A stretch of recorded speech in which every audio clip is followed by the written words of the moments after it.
Manusia memang mempunyai keterbatasan, yang salah satunya adalah tidak bisa melihat masa depan. Semua publikasi tentang masa depan hanyalah sebatas prediksi, termasuk takdir miris yang akan dialami Indonesia di masa mendatang. Lalu, apakah yang akan terjadi di masa depan? Apakah ini akhir dari kehidupan? Banyak orang menatap masa depan dengan optimis. Ada juga yang menganggap masa depan akan sangat menyenangkan karena semua urusan akan dipermudah dengan segala kecanggihan yang ada. Tapi segala hal baik itu akan berubah ketika mendengar apa yang akan terjadi pada dunia dan terutama Indonesia karena tanah air kita ini akan lenyap.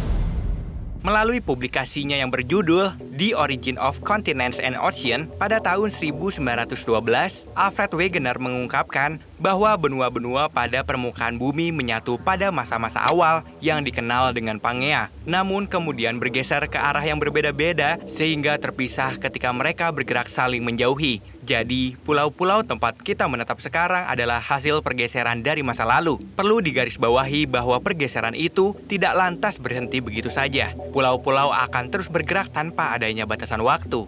Pergeseran yang dimaksud sebelumnya karena dipengaruhi oleh lempeng. Terdapat 7 lempeng tektonik utama di dunia dan Indonesia terletak di antara 3 pertemuan lempeng besar, yaitu lempeng Eurasia, lempeng Indo-Australia, dan lempeng Pasifik. Berada di posisi kritis seperti itu, Indonesia akan lenyap dari peta bumi karena ditabrak oleh benua Australia yang berada pada lempeng Indo-Australia.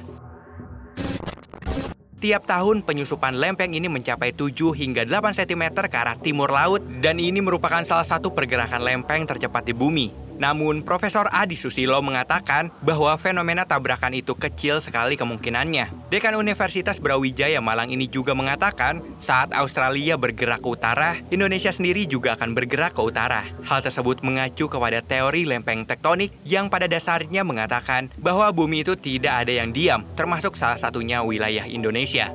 Tetapi hasil penelusuran yang salah satunya dari Paleomap Project yang disusun oleh Christopher Scottes, ahli geologi dari University of Texas, bisa dilihat setelah 150 juta tahun saat Samudra Atlantik mulai tertutup pun tak ada tanda-tanda dari Indonesia. Apakah memang ini adalah akhir dari negara kita atau tanda-tanda dari akhir dunia? Untuk menjawab terkait akhir dunia, mungkin akan terlalu luas dan terburu-buru. Peristiwa hari kiamat yang berkembang dalam masyarakat kita terlalu bersifat fisik, padahal kiamat dalam Al-Quran dan hadis bersifat multitafsir dan lebih mengerikan dari sekedar tabrakan lempeng. Tapi untuk menjawab apakah ini akhir dari Indonesia, jika dilihat dari penjelasan ilmiah, maka besar kemungkinannya. Diperkirakan dalam 50 juta tahun mendatang, kepulauan yang ada di wilayah Indonesia akan hancur berkeping-keping karena didorong terus oleh benua Australia. Lempeng Indo-Australia dari selatan menyusup ke bawah lempeng Eurasia yang berada di utara. Aktivitas lempeng-lempeng ini juga sangat potensial mengakibatkan bencana akibat pergesekan terus-menerus, yang saat intensitasnya tinggi akan menimbulkan gempa tektonik dan tsunami seperti gempa berkekuatan 8,1 skala Richter yang melanda Pulau Macquarie pada 23 Desember 2004. Gempa itu disebabkan oleh tabrakan lempeng tektonik di bawah Australia dan lempeng Pasifik. Wilayah yang saling bertabrakan ternyata tidak hanya dialami oleh Australia dan Indonesia, tapi benua Eropa dan Amerika sekitar 220 juta tahun mendatang pun nasibnya akan sama. Benturan dua benua itu diawali ketika tim peneliti Monash University di Melbourne berhasil mengidentifikasi sebuah zona subduksi di lepas pantai Portugal. Zona subduksi baru ini diakibatkan pengelupasan lempeng bumi, yakni area di mana satu lempeng tektonik menabrak di bawah yang lain. Pengelupasan kemungkinan terjadi karena didorong oleh lapisan penyerap air yang terletak di tengah lempeng tektonik. Zona itu sedang menarik seluruh benua Eropa 2 hingga 8 cm per tahun menuju Amerika Utara dan akan memicu benturan. Seakan dejavu, tidak hanya benua-benua yang telah disebutkan yang mengalami pergerakan dan memicu tabrakan nantinya, akan tetapi 7 benua yang terpisah sampai detik ini pun akan bergeser, bertabrakan, dan bersatu kembali membentuk satu mega benua yang dinamakan Pangea Ultima. Ketika benua-benua bergabung menjadi satu, energi pasang surut akan menurun dan akhirnya lautan luas yang tenang akan mengelilingi benua super. Meski benua super baru akan terjadi dalam waktu jutaan tahun lagi, informasi ini akan digunakan oleh para ilmuwan untuk mempelajari hubungan antara pasang surut dan kehidupan laut yang berkelanjutan. Lalu, bagaimana dengan manusia? Apakah mampu bertahan di masa-masa perubahan seperti itu? Besar kemungkinan manusia tidak akan punah karena tabrakan lempeng, meskipun akan mengakibatkan banyak gempa bumi dan tsunami. Meski akan mengalami banyak kematian karena adanya bencana, tapi lingkungan yang beragam membuat manusia beradaptasi dan berevolusi, baik secara morfologis, fisiologis, maupun secara perilaku. Ini juga berpengaruh pada keragaman gen manusia secara geografis. Migrasi juga akan menjadi respon untuk mempertahankan eksistensi manusia saat benua-benua kembali menyatu. Seperti misalnya, manusia yang bertahan akan berpindah menuju tempat yang aman dan tidak terjangkau oleh bencana tsunami.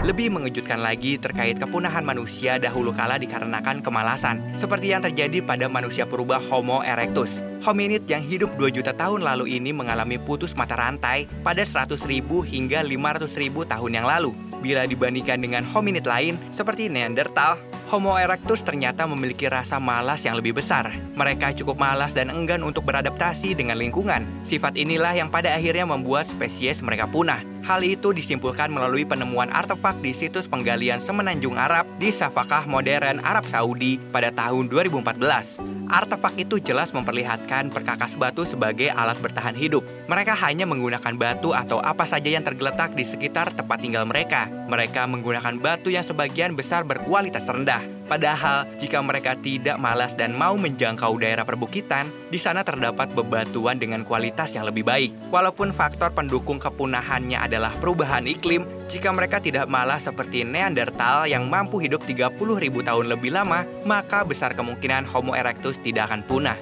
Dr. Shipton dari Australian National University mengatakan, punahnya Homo erectus disebabkan juga karena mereka tidak memiliki kemampuan untuk merencanakan masa depan. Mereka hanya merencanakan untuk beberapa jam ke depan atau mungkin untuk hari berikutnya.